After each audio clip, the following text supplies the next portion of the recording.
I don't agree with terminology like calling people you disagree with NPCs or calling people who are struggling with something low vibrational or that kind of disingenuous nonsense, or the idea of chosen ones or people who are supposedly like the chosen people above all other people. Any of that nonsense. It's just the New Age equivalent of Christianity. It's just the New Age equivalent of we're the special people and everyone else is the enemy, everyone else is an opponent, and we're just going to try and separate ourselves from other people. And I don't agree with that.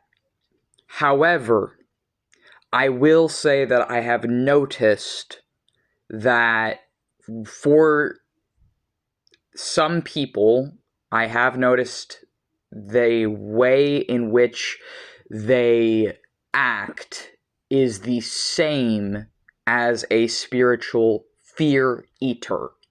And what do I mean by a fear eater?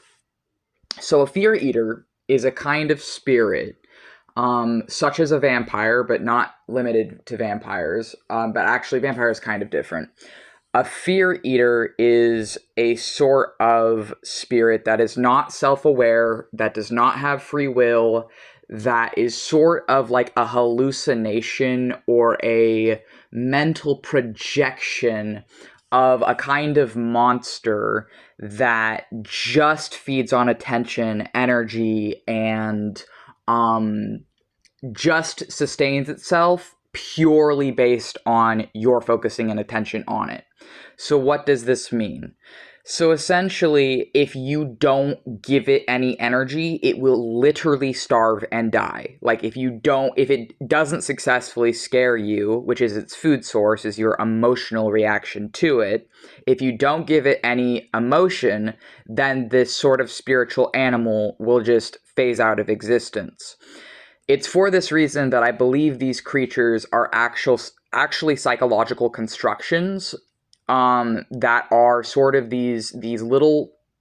They're sort of animals that live in your brain that purely exist based on your attention to them, and they become a negative loop because they are scaring you or making you afraid to feed off of you. But then the way that you defeat a fear eater is by realizing the trick. You realize, oh, it's feeding on me from my emotional response.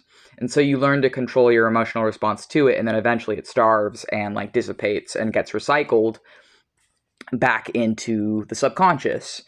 And I call those fear eaters, those little weird creatures.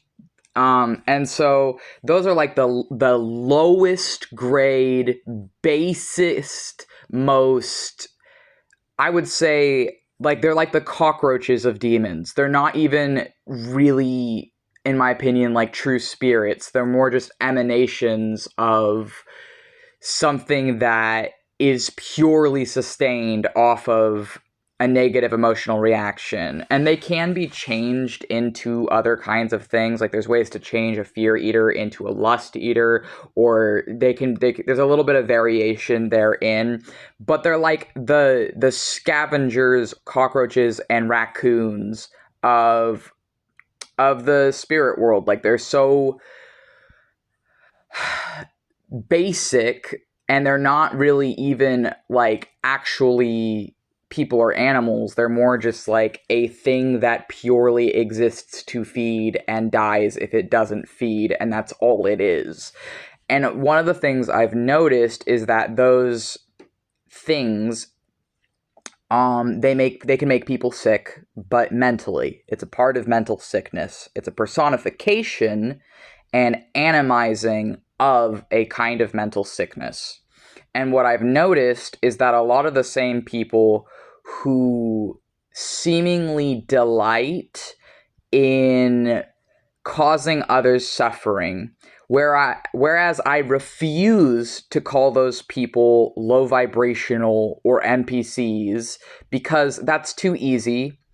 It's not it's taking away their personhood, and it's making them out to be like they can't change. And I do believe that these people, they can change. But what I kind of imagine it as instead is it's like these mental cockroaches or these mental raccoons are swarming them. It's like they have so much need and so much hunger and so much want for attention that they don't even care that the attention they're getting is just negative. In fact, they love it. They love the negative attention. And so it's sort of like they have been so full of this mental sickness, of these mental cockroaches that they haven't learned how to deal with, that these fear eaters have kind of consumed them and is making them behave in such a way because they haven't dealt with their stuff, that it's making them just drain everyone around them. And it's making them sort of act and behave like vampires.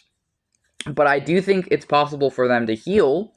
It's rare, but it does happen. And I used to not feel that way. I used to fervently and fully believe it was impossible for people like this to change.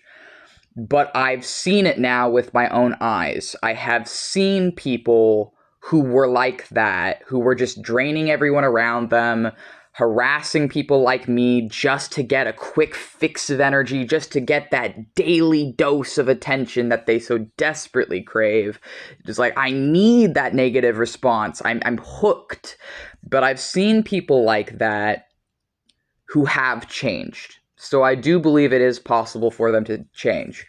And that's another reason I'm not going to call them like low vibrational or NPCs, but I will call them vampires because I do believe they are vampires, and I will call them human fear eaters among the other terms. And I think that these people are suffering from a mental sickness and they need help, but the help they need is something to make them stop being starving for attention, because as long as they are like starving for that next fix of energy at people like me's expense, then there's nothing anyone can do for them, because they're an addict. They are addicted to the negative energy. And unfortunately, as someone who was raised by such a person, I've been primed and conditioned for my entire life to give that fix of energy. So I have the opposite problem, where I've been leeched for so long that I give too much energy because I've been primed and conditioned and groomed into giving it. So I'm having to learn the opposite of not giving these people energy, and those people need to learn to not be starving for that energy, which honestly is not healthy to begin with. It's not healthy to respond to these people, and it's not healthy for them to be trying to get a response in the first place. But it is an addiction on both sides. It's an addiction for them to try and instigate something to get a reaction, and it's an addiction for me that I am addicted to the energy loop of giving it because of how I've been raised. And I need to work on that too, and it's really fucking hard. I mean, but it's also the only way that these people are going to heal is if they want to actually be honest and change, and that only happens when they're abusive symptoms or whatever it may be starts to outweigh the pros of getting that next hit of energy.